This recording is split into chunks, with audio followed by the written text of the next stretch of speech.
DeChaos, where order meets chaos.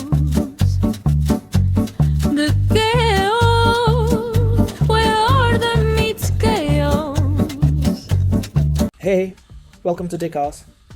I'm Wombaita, project manager, problem solver, and someone who has spent far too many years trying to bring order to things that, by nature, resist order. This podcast is not about eliminating chaos. If you're looking for that, you're probably in the wrong place, and pretending otherwise is usually where things start going wrong. In DeChaos, we talk about project management, leadership, decision-making, tools, technology, and everything in between. But always from one simple idea: chaos is not the enemy. Blindness is. In today's episode, I want to talk about tools. And before you panic, no, this is not a tool review episode. No feature lists, no, this one is better than that one. Because if there's one thing I've learned, it's this. Most projects don't struggle because they lack tools. They struggle because they have too many, or the wrong ones, or tools that nobody really believes in. We love the idea that the right tool will finally bring order to the chaos, that once it's implemented, once the dashboard is live, once the data starts flowing, everything will magically make sense. It never does. What actually happens is this: the tool gets implemented, people are trained, processes are documented, and then real life shows up. People update the tool because they have to, not because it helps them. Data gets entered because someone is asking for it, not because anyone trusts it. And slowly, silently, the tool becomes a background noise.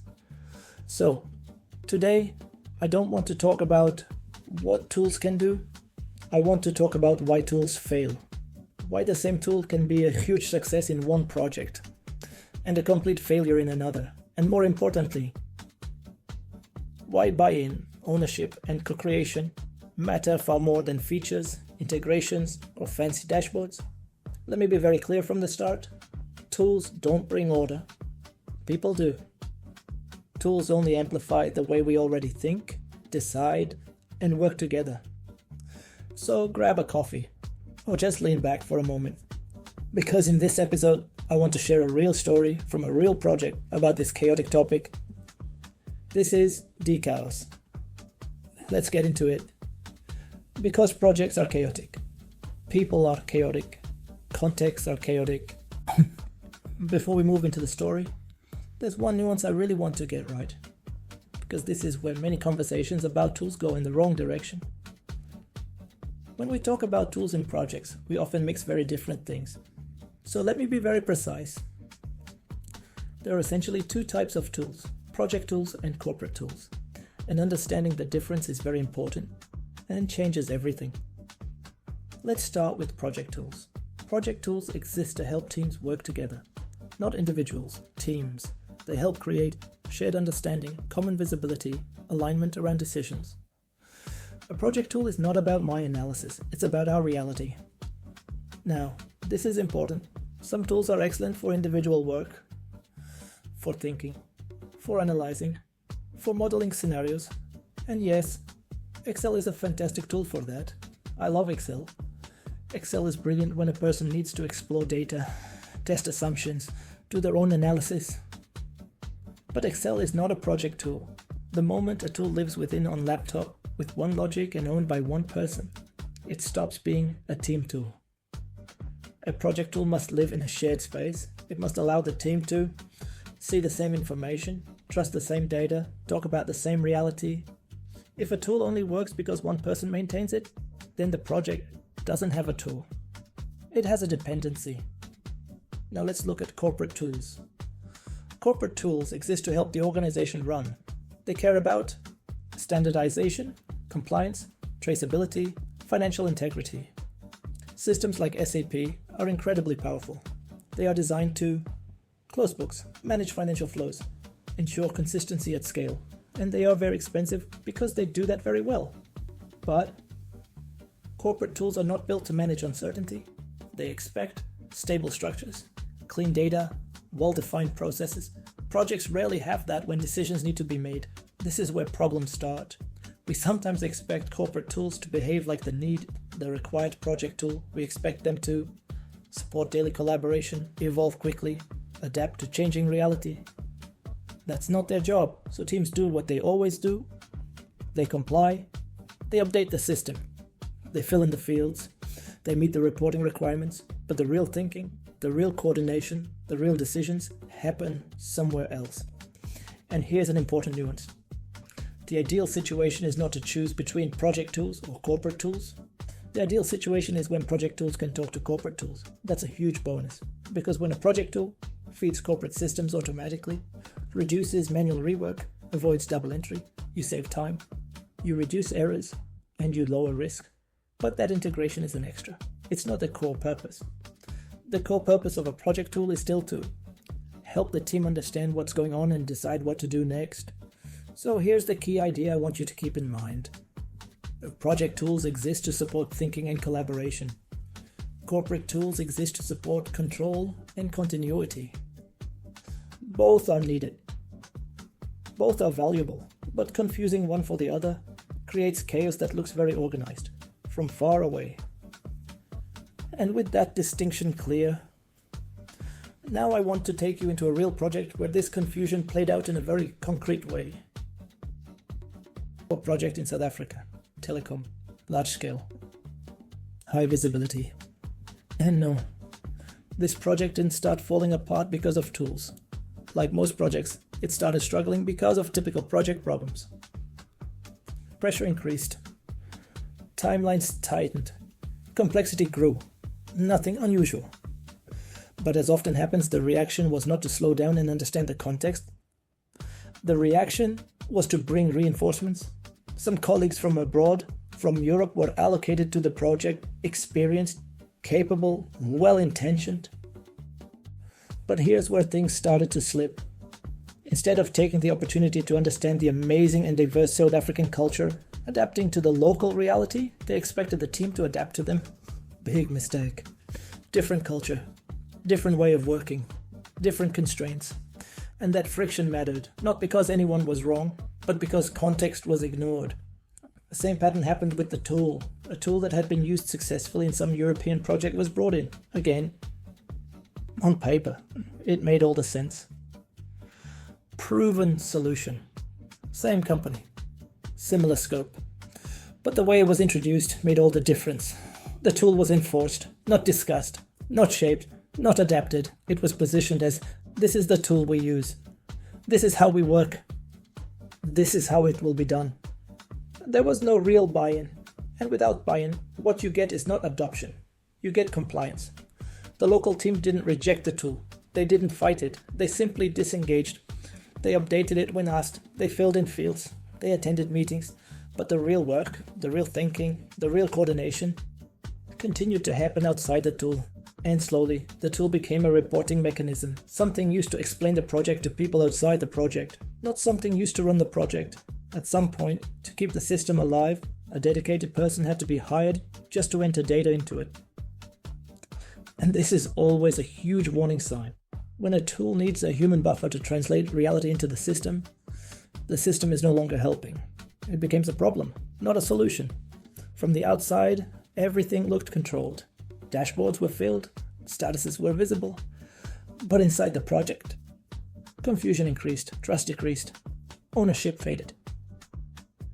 And this is the key lesson of this part. The tool didn't fail because it was bad. It failed because it was imposed. Just like people were imposed, just like ways of working were imposed, enforcement creates obedience, it never creates engagement. And without engagement, no tool can bring order. That was the situation when I took over the project. And the first thing I realized was very simple. This was not a tooling problem. It was a leadership problem. So instead of asking what tool should we use, I asked something else. How do you actually work? And what would help you work better? That question changed everything. When I took over the project, I didn't arrive with a new tool in my pocket. And I definitely didn't arrive saying, this is how we're going to fix it. What I found was a tired team. Not unprofessional, not incompetent, but demotivated, just tired of being told how they should work. when they were the South African ones. So instead of starting with my ideas, my solutions, I started with conversations, open ones. In one of the very first meetings, I put the topic on the table, not as a decision, as a question. What's working? What's not? What slows you down? And what shall we do differently? And why? And the answers were very clear. The problem was not the lack of a tool. The problem was the lack of fit. The existing tool didn't reflect how the team actually worked. It spoke a different language. It followed a different logic. So people complied, but they didn't engage. I then shared something I had used before in Chile. Not as a template, not as a solution, just as an example. This is something that helped us there. Oh, it was built by the team. Maybe we can build something similar here. Something that you need. Something that supports you.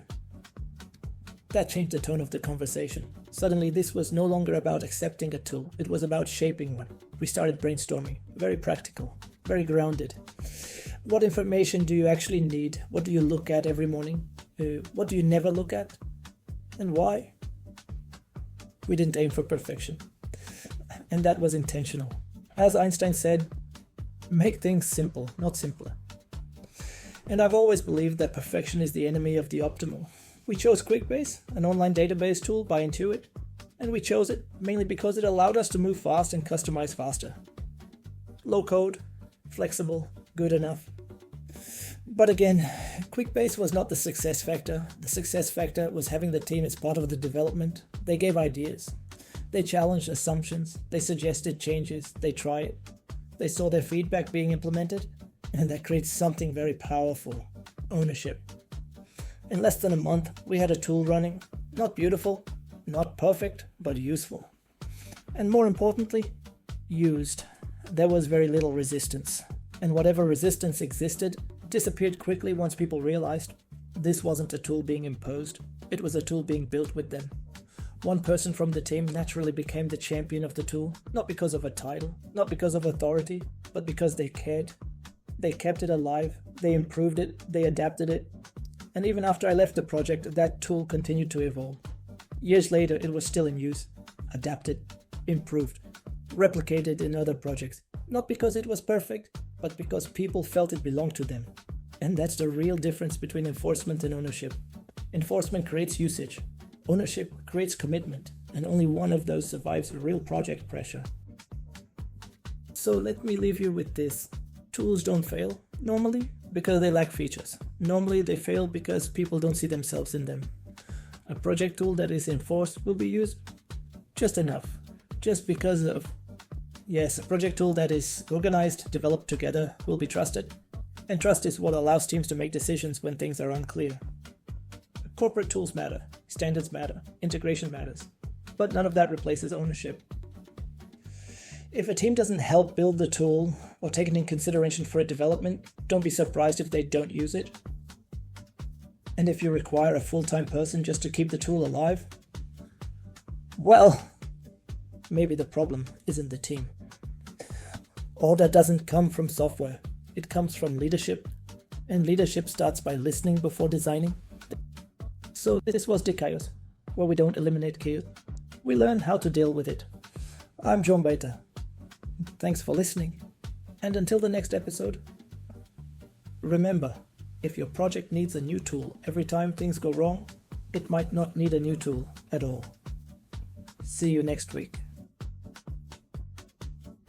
The chaos, where order meets chaos.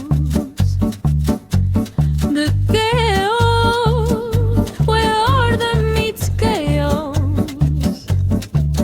The chaos, where order meets chaos. The chaos, where order meets chaos.